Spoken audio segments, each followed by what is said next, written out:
Hi welcome back to my channel. ಇವತ್ತಿನ recipe pakoda. ತುಂಬಾ ಟೇಸ್ಟಿಯಾಗಿ ಕ್ರಿಸ್ಪಿಯಾಗಿರುತ್ತೆ.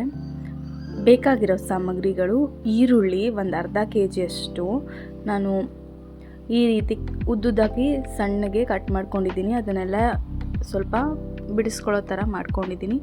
ಈಗ ಇದಕ್ಕೆ ಕರಿಬೇವಿನ ಸೊಪ್ಪು, 3 ಮೆಣಸಿನ್ಕಾಯಿ, ಒಂದು 10 ಎಲೆ ಪುದೀನ, ಕೊತ್ತಂಬರಿ ಸೊಪ್ಪು, ಇದಿಷ್ಟನ್ನು ಚಿಕ್ಕದಾಗಿ ಕಟ್ ಮಾಡ್ಕೊಂಡಿರೋದನ್ನು ಹಾಕೋತಾ ಇದ್ದೀನಿ. ಹಾಗೆ ಈಗ ಇದಕ್ಕೆ ಅರಿಶಿನ ಒಂದು 1/4 ಟೀ ಸ್ಪೂನಷ್ಟು, 1.5 ಟೇಬಲ್ ಸ್ಪೂನಷ್ಟು ಖಾರದ ಪುಡಿ, ಹಾಗೆ ಉಪ್ಪು, ಜೊತೆಗೆ ಶುಂಠಿ ಬೆಳ್ಳುಳ್ಳಿ ಪೇಸ್ಟು 1 ಟೇಬಲ್ ಸ್ಪೂನಷ್ಟು. ಇದಿಷ್ಟನ್ನು ಸೇರಿಸ್ಕೊಂಡು ಚೆನ್ನಾಗಿ ಮಿಕ್ಸ್ ಮಾಡ್ಕೋಬೇಕು. ಈರುಳ್ಳಿಯಲ್ಲಿರೋ ನೀರೆಲ್ಲ ಬಿಡೋ ರೀತಿ ಚೆನ್ನಾಗಿ ಒಂದು ಸ್ವಲ್ಪ ಗಟ್ಟಿಯಾಗಿ ಅಮಕ್ತಾ ಮಿಕ್ಸ್ ಮಾಡ್ಕೋಬೇಕು.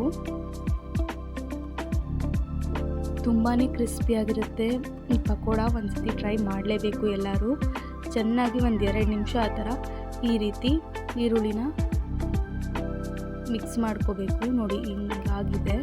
ಈಗ ಇದಕ್ಕೆ ಮೈದಾ ಹಿಟ್ಟು 1/4 ಕಪ್ಪಷ್ಟು, ಅರ್ಧ ಕಪ್ಪಷ್ಟು ಅಕ್ಕಿ ಹಿಟ್ಟು, 1 ಕಪ್ಪಷ್ಟು ಕಡಲೆ ಹಿಟ್ಟು, ಇದಿಷ್ಟನ್ನು ಸೇರಿಸ್ಕೊಂಡು ನಾನಿಲ್ಲಿ ಮಿಕ್ಸ್ ಮಾಡ್ಕೋತಾ ಇದ್ದೀನಿ. ಫಸ್ಟ್ ಟೈಮ್ ನನ್ನ ಚಾನಲ್ನ ನೋಡ್ತಾ ಇದ್ದರೆ ಪ್ಲೀಸ್ ಸಬ್ಸ್ಕ್ರೈಬ್ ಮಾಡಿ. ಈಗ ಚೆನ್ನಾಗಿ ಮಿಕ್ಸ್ ಆಗಿತ್ತು. ಇದಕ್ಕೆ ಸ್ವಲ್ಪನೇ ನೀರು ಹಾಕ್ಕೊಂಡು ಮಿಕ್ಸ್ ಮಾಡ್ಕೊಳ್ಳೋಣ. ನೋಡಿ, ತುಂಬ ನೀರು ಹಾಕೋಬಾರ್ದು,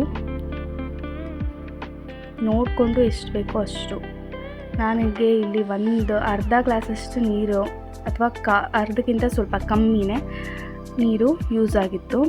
ಈ ರೀತಿ ಉಂಡೆ ಮಾಡ್ಕೊಂಡು ಹಾಕೋಬೋದು, ಇಲ್ಲ ನಿಮಗೆ ಶೇಪ್ಲೆಸ್ ಕೂಡ ಹಾಕೋಬೋದು. ಈಗ ಎಣ್ಣೆ ಎಲ್ಲ ಕಾಯಕ್ಕೆ ಇಟ್ಟಿದ್ದೆ, ಎಣ್ಣೆ ಕಾದಿತ್ತು. ಪಕೋಡ ಎಲ್ಲ ಹಾಕ್ಕೊತಾ ಇದ್ದೀನಿ. ಕ್ಯಾಮ್ರಾ ಆ ಕಡೆಗೆ ಟರ್ನ್ ಆಗಿಬಿಟ್ಟಿದೆ, ಅದಕ್ಕೆ ಹಂಗೆ ಕಾಣಿಸ್ತಾ ಇದೆ.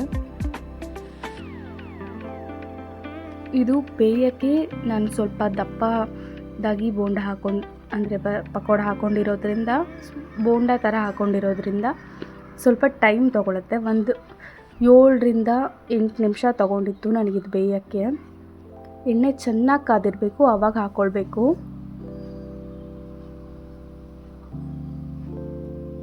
ತುಂಬಾ ಕ್ರಿಸ್ಪಿಯಾಗಿ ಚೆನ್ನಾಗಿ ಬೆಂದು ಒಳಗಡೆ ಎಲ್ಲ, ಮೇಲೆಲ್ಲ ಕ್ರಿಸ್ಪಿಯಾಗಿ ಒಳಗಡೆ ಎಲ್ಲ ಸಾಫ್ಟಾಗಿ ತುಂಬಾ ಟೇಸ್ಟಿಯಾಗಿರುತ್ತೆ. ಉಪ್ಪು ಖಾರ ಎಲ್ಲ ಕರೆಕ್ಟಾಗಿತ್ತು, ಖಾರ ಜಾಸ್ತಿಯಾಗಿ.